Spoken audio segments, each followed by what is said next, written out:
Hi friends, welcome back to our channel. ఈరోజు శనగపప్పుతో మసాలా వడ ఎలా చేయాలో చూపిస్తాను. ఇది రోడ్ సైడ్ బండి మీద చేసే వడ ఎంత టేస్టీగా ఉంటుందో అంతే టేస్టీగా ఇంట్లోనే ఈజీగా చేసుకోవచ్చు.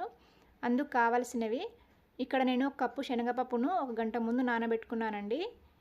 ఇప్పుడు కట్ చేసిన పచ్చిమిర్చి, ఉల్లిపాయ, కరివేపాకు, రుచికి సరిపడ ఉప్పు, పసుపు కావాలి. నానబెట్టిన శనగపప్పును ఇలా మిక్సీ గిన్నెలో వేసి మిక్సీ పట్టాలి. దీన్ని మరీ మెత్తగా మిక్సీ పట్టకూడదండి, కాస్త బరకుగానే మిక్సీ పట్టాలి.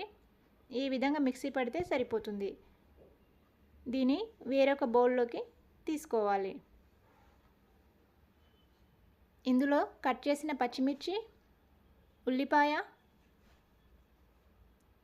కరివేపాకు,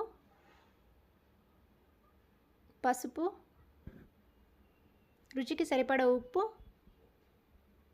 2 టీ స్పూన్ల బియ్యం పిండి వేసి కలుపుకోవాలండి. ఇదంతా బాగా కలిసేలా కలపాలి. దీంట్లో వాటర్ ఏమీ వేయకూడదు. ఈ విధంగా కలుపుకుంటే సరిపోతుంది. ఇప్పుడు ఒక పీట తీసుకొని దానిపై ఒక కవర్ వేసుకోవాలి. కవర్కి కాస్త ఆయిల్ అప్లై చేయాలండి.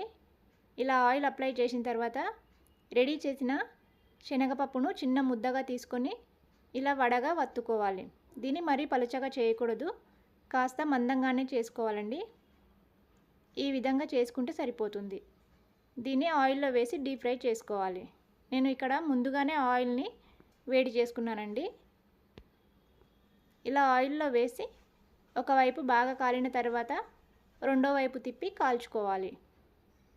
ఇలా 2 వైపులా మంచి కలర్ వచ్చే వరకు కాల్చుకోవాలండి. ఈ విధంగా కాలిన తర్వాత దీన్ని ఒక ప్లేట్లోకి తీసేసుకోవాలి. ఇదే విధంగా మిగిలిన పిండినంతా కూడా వడలుగా చేసుకోవాలి.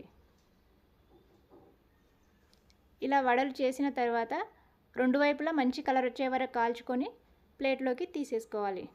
అంతే అండి, ఎంతో టేస్టీగా ఉండే మసాలా వడ రెడీ అయింది. ఒక్కసారి ట్రై చేసి మీకు ఎలా అనిపించిందో కామెంట్ బాక్స్లో తెలియచేయండి.